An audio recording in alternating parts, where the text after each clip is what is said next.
As you all know हम concisely एक topic के ऊपर नज़र बनाते हैं जो कि आपके प्रीलिम्स पॉइंट ऑफ व्यू से इंपॉर्टेंट होते हैं। तो आज का हमारा जो टॉपिक है that is your basic biology topic, animal cell and plant cell के differences.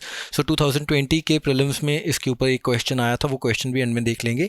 Otherwise if you want कि ऐसे वीडियोस हम बनाते रहें which is your basic science के जो अदरवाइज करंट से ना रिलेटेड बेसिक जो टॉपिक्स हैं उनके ऊपर वीडियोस, तो please do right it in the comment section ताकि जनता की जो आवाज़ है हमें पता चल जाए कि बेसिकली रुझान किस तरफ है ना। तो अकॉर्डिंगली अगर आप करंट वाले बोलोगे तो फिर करंट के ऊपर तो फोकस बना ही रहता है, प्री क्योर वगैरह एंड प्री मिक्स में भी।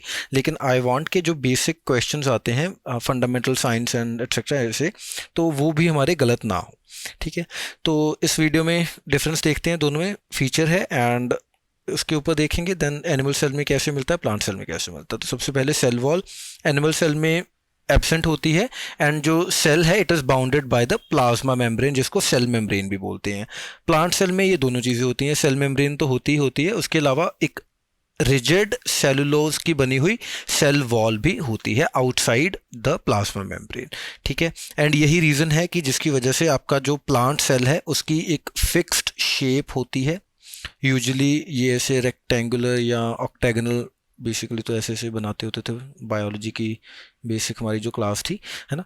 एनिमल सेल की इसी वजह से एक कोई फिक्स्ड शेप नहीं होती। ठीक है, वैक्यूल्स की अगर हम बात करें तो एनिमल सेल में या तो एब्सेंट होते हैं, अगर होंगे तो न्यूमरस नंबर्स में होंगे एंड बहुत छोटे छोटे होंगे। On the contrary plant cell में क्या होगा कि लार्ज एक बड़े साइज का एक वैक्यूल मिलेगा हमें जो कि सेंटर में सेल के लाई करेगा। ठीक है, इसके बाद है सेंट्रोसोम। तो सेंट्रोसोम एनिमल सेल में प्रेजेंट होते हैं बट जो प्लांट सेल है उनमें एब्सेंट होते हैं यूजुअली, लेकिन जो लोअर प्लांट सेल्स हैं, लोअर प्लांट्स हैं, उनमें प्रेजेंट होते हैं। ठीक है, तो बट अदरवाइज हम क्योंकि लोअर प्लांट्स को यूजुअली ऐसे एक्सेप्शंस को जनरल स्टेटमेंट्स में कंसिडर नहीं करते तो यूजुअली एब्सेंट ही मार्क करेंगे। अदरवाइज जो बिल्कुल ही स्ट्रिक्ट स्टेटमेंट आ जाती है, बिल्कुल ऐसे कि बिल्कुल ही नहीं होते टाइप्स, तो उनको हम डाउटफुल रख के उनको रॉन्ग भी मार्क कर सकते हैं। तो it depends on the language of question कि कैसे पूछा हुआ है ना। कई बार ऐसे जनरली लिखा होता है, कई बार लिखा होता है कि एब्सोल्युटली एब्सेंट है ना, तो ऐसी चीज़ों का हमने आंसर करते वक्त ध्यान रखना है। उसके बाद प्लास्टिड्स की बात करें तो प्लास्टिड्स एब्सेंट होते हैं एनिमल सेल्स में एक्सेप्ट द प्रोटोजोन यूजुलेना, तो इसमें होता है। अदरवाइज प्लास्टिड्स एनिमल सेल्स में नहीं होते, प्लांट सेल में प्रेजेंट होते हैं। फोटोसिंथेटिक पिगमेंट्स की बात करें तो जैसे क्लोरोफिल है, कारोटेनॉइड्स है, तो ये जो होते हैं प्लांट सेल में होते हैं, एनिमल सेल में नहीं होते हैं ना। इन्हीं की वजह से ही जो प्लांट सेल है वो अपनी फूड खुद बना रहा है ना, ग्रीन पिगमेंट होता है जो प्लांट सेल में, क्लोरोफिल। उसके बाद फूड स्टोरेज की बात करें तो एनिमल सेल में ऑयल एंड ग्लाइकोजन के फॉर्म में होती है एंड जो आपके प्लांट सेल हैं उनमें स्टार्च के फॉर्म में फूड को स्टोर करके रखा जाता है, तो ये भी इंपॉर्टेंट चीज़ है। लाइसोसोम्स की बात करें जिनको सुसाइड बैग्स भी बोला जाता है सेल का, तो ये साइटोप्लाज्म में प्रेजेंट होते हैं एनिमल सेल के एंड प्लांट सेल में दे आर एब्सेंट। बट जो यूकैरियोटिक प्लांट सेल्स हैं उनमें जो प्रेजेंट होते हैं, तो जो आपके बेसिकली सेल्स भी हैं तो वो भी दो टाइप के होते हैं, प्रोकैरियोटिक एंड यूकैरियोटिक। तो प्रोकैरियोटिक जिनमें न्यूक्लियस डिफाइंड नहीं है, यूकैरियोटिक जिसमें एक वेल डिफाइंड न्यूक्लियस एग्जिस्ट करता है। माइटोकॉन्ड्रिया न्यूमरस नंबर में प्रेजेंट होता है एनिमल सेल में, प्लांट सेल में कम नंबर्स में होता है लेकिन होता है। क्रिस्टल्स की बात करें तो एब्सेंट होते हैं एनिमल सेल में, प्लांट सेल में प्रेजेंट होते हैं। कॉन्ट्रैक्टाइल वैक्यूल्स की बात करें तो they are present, plant cells में ये नहीं होते। तो ध्यान में रखना है, एक है हमारे पास वैक्यूल जो कि प्लांट सेल में बहुत बड़ा होता है, लेकिन जो कॉन्ट्रैक्टाइल वैक्यूल है ये एब्सेंट होता है प्लांट सेल में। ठीक है, जिसके बाद न्यूक्लियस की बात करें तो यूजुअली सेंटर में होता है ना, एंड न्यूक्लियस भी अपनी न्यूक्लियर मेम्ब्रेन से सराउंडेड होता है।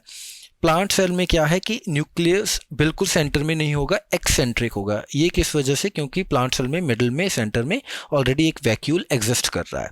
शेप मैं ऑलरेडी बात कर चुका हूँ कि इनमें एनिमल सेल्स में इतनी कुछ डिफाइंड शेप नहीं होती and it changes, but plant cell जो है इसमें एक डेफिनेट डिस्टिंक्ट शेप होती है। वजह क्या है? सेल वॉल की प्रेजेंस। ठीक है, क्लोरोप्लास्ट की बात करें एब्सेंट है, लेकिन प्लांट सेल में क्योंकि प्लांट सेल अपनी फूड खुद जनरेट करते हैं तो जो क्लोरोप्लास्ट है ये प्रेजेंट होता है। And 14th one is Golgi apparatus. तो जो गोल्गी बॉडीज़ हैं ये यूजुअली होते हैं प्लांट सेल में एंड एनिमल सेल्स में they are highly complex, single Golgi होता है।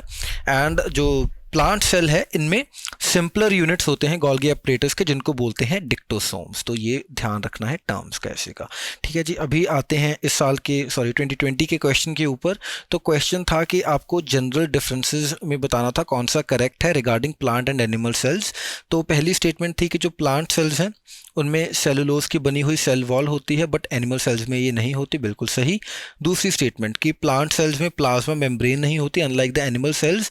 तो प्लाज्मा मेम्ब्रेन जो है वो दोनों सेल्स में होती है, तो इसलिए ये स्टेटमेंट गलत है। And the third statement was कि जो मैच्योर प्लांट सेल है उनमें एक लार्ज वैक्यूल होता है, बट जबकि एनिमल सेल में छोटे छोटे वैक्यूल्स होते हैं। तो ये भी स्टेटमेंट सही है। तो करेक्ट आंसर होना चाहिए था 1 and 3 ओनली। ठीक है जी। सो ऐसे बेसिक साइंस से क्वेश्चन भी आते रह रहे हैं, तो इसीलिए हमारे लिए इंपॉर्टेंट है कि हमारी जो कवरेज है थोड़ी वाइडेंड हो, रादर देन कि हम सिर्फ करंट के रटे लगाते रहें, करंट को ज़्यादा डिस्कस या ओवरली उसके ऊपर फोकस करते रहें। जो बेसिक कंपोनेंट्स हैं उनके ऊपर भी नज़र बनाए रखना उतना ही इंपॉर्टेंट है। ठीक है जी। So on this very note we'll call it a day, and I hope कि आप अपने व्यूज़ हैं ज़रूर कमेंट सेक्शन में बताएंगे कि ऐसे वीडियोस के ऊपर भी फोकस बनाए रखें, या फिर आप थोड़ा करंट हैवी चाहते हैं कि ये हमने ऑलरेडी अपने एंड से कवर कर रखा है, तो विल अकॉर्डिंगली ना डिसाइड। So thank you.